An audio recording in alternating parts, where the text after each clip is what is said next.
Oke, bismillahirrahmanirrahim. Assalamualaikum warahmatullahi wabarakatuh. Selamat pagi, salam sejahtera, serta salam sehat untuk kita semua. Teman-teman Smart School yang hebat dan tentunya selalu berbahagia dan semangatnya sangat luar biasa. Kembali lagi bersama dengan kami di Smart School, generasi smart, berkarakter, cerdas.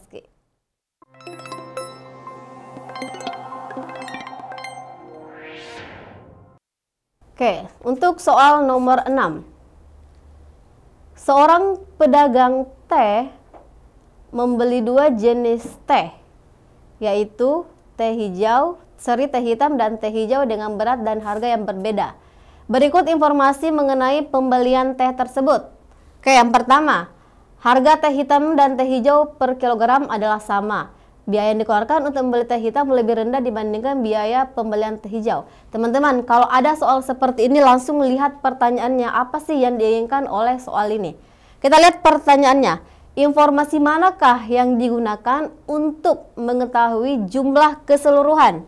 Jadi kita mau cari berapa jumlah keseluruhan teh yang dibeli pedagang tersebut. Apakah kita gunakan keempatnya atau kita gunakan hanya 2 saja?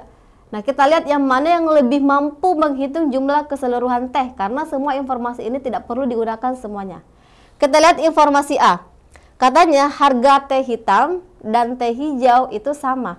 Berarti kalau misalkan kita bawa ke bahasa matematika, hitam dan hijau. Hitam saya anggap itu adalah A. Kemudian hijau saya anggap itu adalah B. Jadi kita ganti variabelnya ya, supaya tidak terlalu banyak yang kita tulis. Nah, untuk A, harga teh hitam dan teh hijau itu sama. Berarti saya tulis A sama dengan B. Kemudian B, biaya yang dikeluarkan untuk membeli teh hitam lebih rendah dibandingkan teh hijau. Berarti A itu lebih murah daripada B. Kemudian C, untuk harga per kilogram yang sama, jumlah teh hijau yang dibeli 4 kali lebih banyak daripada teh hitam. Berarti dikatakan bahwa A itu sama dengan 4B. Yang ini, teh hijau yang dibeli 4 kali, teh hijau itu adalah B, dikali 4 berarti 4B. Lebih banyak dari teh hitam. Berarti lebih banyak dari teh hitam ya, bisa juga A itu A lebih kecil 4B. Tapi kita tulisnya A sama dengan 4B saja. Oke? Kemudian D, pedagang menghabiskan uang sebesar 8 juta untuk membeli teh hitam dengan harga per kilogramnya 200.000.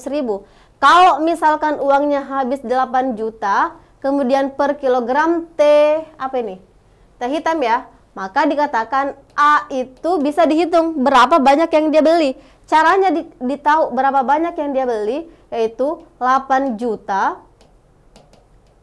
dibagi dengan 200.000, karena harga per kilogramnya itu adalah 200.000. Nah, sedangkan yang dia belanjakan itu adalah 8 juta. Berarti berapa banyak teh hitam yang dia beli? Kita hitung. Kita coret 0, 3 di atas, di bawah sisa 2 0, berarti di atas juga dicoret 2. Maka yang tersisa angka itu adalah 80 dengan 2. Maka A itu 80 per 2. Jadinya 40 teh hitam. Jadi dia dapat 40 teh hitam. Nah, kira-kira bagaimana caranya kita hitung berapa banyak B? Dari informasi yang mana kita bisa hitung berapa dapatnya teh hijau. Kan A-nya kita dapat 40. Nah, dari A, B, dan C, yang mana yang bisa menghitung banyaknya teh hijau? Kalau misalkan A sama dengan B, apakah ini bisa digunakan? Nah, tidak bisa ya. Kenapa? Karena di pernyataan C itu mengatakan bahwa A itu lebih kecil daripada 4B. Oke, yang ini tuh hanya harganya yang sama, bukan jumlahnya. Sedangkan yang ditanya di soal itu adalah jumlah keseluruhan teh. Kemudian B, katanya A lebih kecil B. Nah, ini tidak jelas. A lebih kecil B, ambigu dia. Kita tidak bisa kan tentukan angka. Berapa sih B yang didapatkan? Oke? Nah, kemudian C, A itu lebih kecil daripada 4B. Jadi kalau misalkan A-nya 40, kira-kira B-nya berapa? Nah, ini bisa kita hitung. Kalau misalkan B yang dicari berarti A dibagi dengan 4. Maka jadinya 40 dibagi 4, maka B itu adalah 10. Oke? Nah, berarti informasi yang digunakan untuk menghitung jumlah keseluruhan T itu adalah informasi C dan D. Maka jawabannya adalah Charlie. Oke teman-teman, jadi memang ini soal yang butuh dianalisis panjang ya, karena sesuai dengan keinginan soal. Jadi teman-teman lihat saja, kalau misalkan ada soal yang mau menghitung jumlah, teman-teman harus lihat angka pasti yang bisa dihasilkan dari soal itu. Kalau A itu kan harga, jadi dia tidak mungkin jumlah. Kalau misalkan B itu dia tidak ada variabel di situ yang bisa dihitungkan. Nah, sedangkan untuk C itu dia di situ jelas A itu lebih kecil daripada 4B. Oke? Aman ya? Dan dari soal juga sebenarnya sudah kelihatan kalau misalkan untuk menghitung jumlah itu memang yang membahas itu hanya C dan D saja. Sedangkan A dan B itu dia bahasnya biaya. Itu teman-teman kalau misalkan teman-teman sudah lincah menjawab soal tanpa harus menghitung. Hanya melihat saja konteks soalnya. Oke? Nah, sekarang kita lanjut ke soal nomor berikutnya.